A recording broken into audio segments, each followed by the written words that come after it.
तो देखिए, जेटू की तरफ से 16 कैंडिडेट के नामों की घोषणा कर दी गई। इनमें ज्यादातर पुराने चेहरे, लेकिन जिस सामाजिक समीकरण की हम बात कर रहे थे वो समीकरण इसमें जरूर साधा गया है, जिसका जिक्र खुद ललन सिंह ने भी किया। अब उन कैंडिडेट्स के बारे में जरा जान लेते हैं, जिन कैंडिडेट्स को लेकर के बार बार ये कहा जा रहा था कि जेडीयू ने पुराने ही चेहरों पर यकीन किया है। ये पुराने चेहरे कौन है, किन्हें कहां कहां से उतारा गया, वो भी जरा देख लीजिए। अब ये आपके सामने इस वक्त स्क्रीन पर ललन सिंह, जो कि पहले अध्यक्ष भी रह चुके हैं, जेडीयू के राष्ट्रीय अध्यक्ष के तौर पर उनकी भूमिका भी आपने देखी होगी। इस बार ललन सिंह मुंगेर से, जो कि पहले भी थे, मुंगेर से चुनावी मैदान में होंगे। जेडीयू की तरफ से सुनील कुमार वाल्मीकि नगर, जो कि बेहद महत्वपूर्ण सीट है। ये एक चंपारण की अगर सीटों की हम बात करें, उन चंपारण की सीटों में एक महत्वपूर्ण सीट वाल्मीकि नगर भी, जहां पर सुनील कुमार चुनौती देते हुए नजर आएंगे। वहीं दिनेश चंद्र गोस्वामी को भी बनाया गया है। साथ ही साथ अब ये 3 और चेहरे देख लीजिए। रामप्रीत मंडल झंझारपुर से होंगी, मास्टर मुजाहिद किशनगंज से और लवली आनंद शिवहर से। लवली आनंद, चूंकि अभी अभी इनकी एंट्री हुई है, आपने देखा होगा कि नीतीश कुमार से मुलाकात होती है और उसके बाद लवली आनंद को शिवहर ये सीट दी जाती है। देवेश चंद्र ठाकुर सीतामढ़ी से, विजय लक्ष्मी कुशवाहा सिवान और कौशलेंद्र कुमार नालंदा से। नालंदा चूंकि नीतीश कुमार का गृह जिला है और कौशलेंद्र कुमार इससे पहले भी चुनावी मैदान में नालंदा से ही थे, तो ये वो चेहरे। और इसीलिए बार बार कहा जा रहा है कि भाई ओबीसी जो पिछड़ा कास्ट है, अति पिछड़ा कास्ट है, मुस्लिम है, सभी वर्गों का समावेश इसमें किया गया, इसका ध्यान रखा गया है। दिलेश्वर कामत सुपौल से, जबकि आलोक कुमार सुमन गोपालगंज से और अजय मंडल भागलपुर से। 16 कैंडिडेट में एक ऐसे कैंडिडेट है जिनका बदलाव किया गया है इस बार, जिन्हें पिछली बार सीट दिया गया था उन्हें इस बार नहीं दिया गया। और हमारे सहयोगी भी हमारे साथ जुड़ने जा रहे हैं, जिनसे हम जानते हैं कि आखिर देखिए इस वक्त आनंद, चूंकि आपकी मौजूदगी जहां पर है मैं देख पा रही हूं, क्योंकि ये कार्यालय है और इस कार्यालय के बाहर लोगों की मौजूदगी ये बता रही है कि भाई अपने अपने कैंडिडेट को लेकर के जो कार्यकर्ता हैं वो अति उत्साहित नजर आते हैं। 16 कैंडिडेट, ज्यादातर पुराने चेहरे ही, लेकिन इसमें सभी का समावेश करने की कोशिश की गई है। क्या ये माने कि जातीय गणना का ये असर है?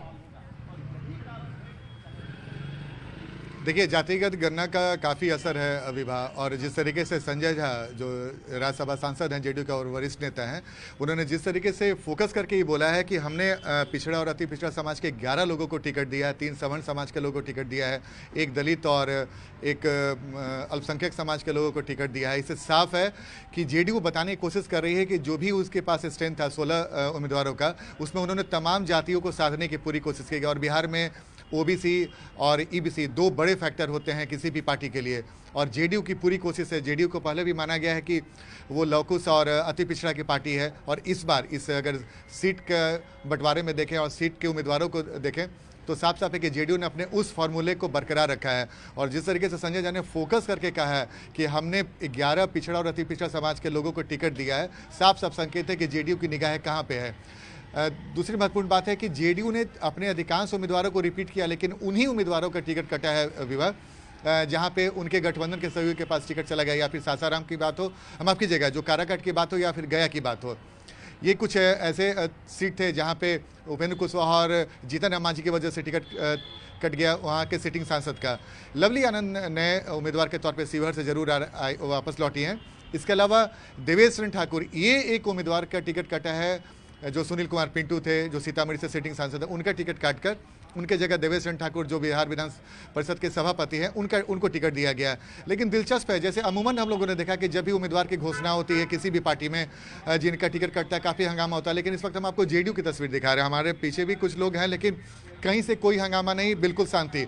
तो ये साफ साफ है कि नाराजगी को लेकर भी हमने सवाल पूछा था, चाहे ललन सिंह हो या फिर संजय झा हो, तो उन्होंने कहा कि जिन लोगों का टिकट कटा उनसे भी मुख्यमंत्री 3-4 दिनों से लगातार उनसे बातचीत कर रहे थे।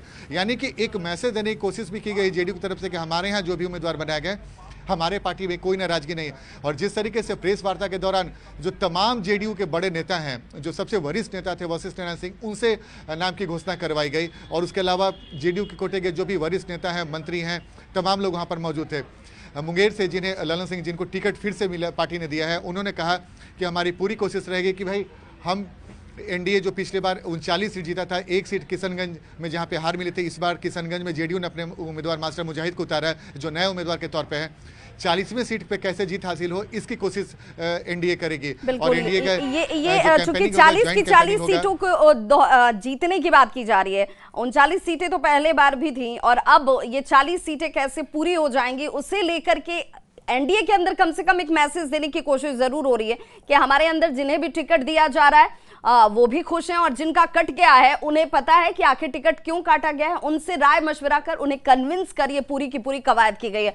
बहुत बहुत शुक्रिया आनंद इस तमाम जानकारी के लिए। तो देखिए